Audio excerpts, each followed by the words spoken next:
Hello, and welcome to the World This Week with Will Hall. Our top stories. Millions take to the streets in the US to protest Donald Trump's policies. Also on the programme, revolution in Africa as the Malagasy armed forces seize the levers of power from President Rajoelina. And Prince Andrew sets aside his royal titles as the Epstein scandal furrow continues. But first, Sascha Dixon reports on the No Kings protest. On October 18, 2025, the people of America descended to the streets, participating in the No Kings movement. These protests reflect the belief held by some that Donald Trump, President of the United States, is acting like a king, his administration treating him like such. Such treatment has the protesters fearful for the future of American democracy. The march marked a nationwide day of protest, rallying against the president and his administration, and the increasing use of authoritarianism within US government.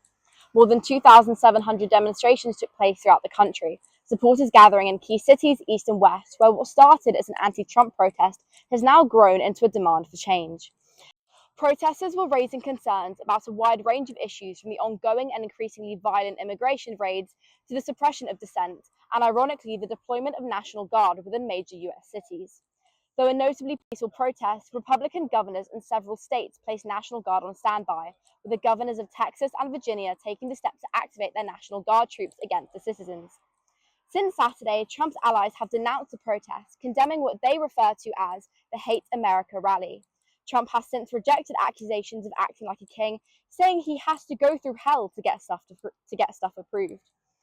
Once again, the United States finds itself with conflict on her streets, already struggling with what is now day 20 of government shutdown. I'm Sascha Dixon, reporting live from Warwick University campus. Will, back to you in the studio. This past week, a political crisis in Madagascar that has been full swing since September has finally come to a head as Madagascan armed forces conducted a coup d'etat on the sitting government. Luke Chatfield brings us up to speed on the conversation. Over the last week, a wave of student protests erupted in Madagascar. The remote island, 9.5 kilometres away from the UK, saw a range of protests erupting against corrupt President Rajoelina.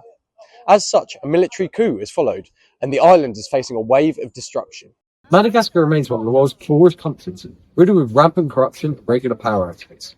Its president, Rajoelina, who was there for 16 years, is considered by many to be an authoritarian figure. Tensions rose in late September when mass youth-led protests erupted in Antananarivo, frustrated with poor government. Police clashes of these protests led to at least 5 civilian deaths. In response, Rajoelina attempted to dissolve parliament, which only worsened the crisis. And as such, 14th to the 17th of October, a military coup forced Rajoelina to flee, with parliament impeaching him, and Colonel Rajoelina was sworn in as new president on the 17th of October. The United Nations and African Union have reacted firmly over the last few days, suspending Madagascar from the EU. Calls for full-fledged democracy continue in the country.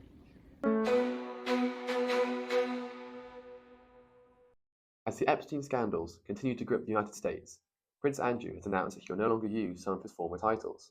Shay Wheeler brings us up to speed.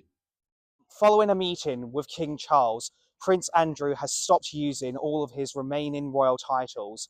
He confirmed this in an announcement on October 17th, which included dropping the title of the Duke of York. Prince Andrew has been subject to continued controversy since he was accused of sexual abuse in the US by Virginia Giuffre.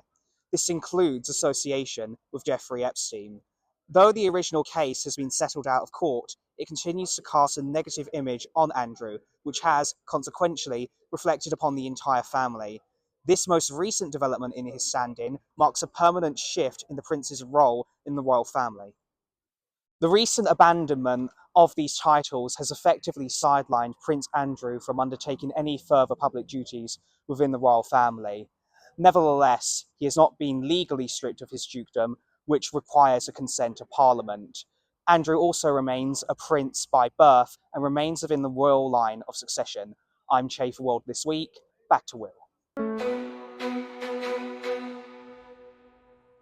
Thank you for tuning in to this week's World This Week. As always, we encourage you to read more about the stories you've heard from online reputable sources. If you have a story you want us to cover, let us know. Goodbye.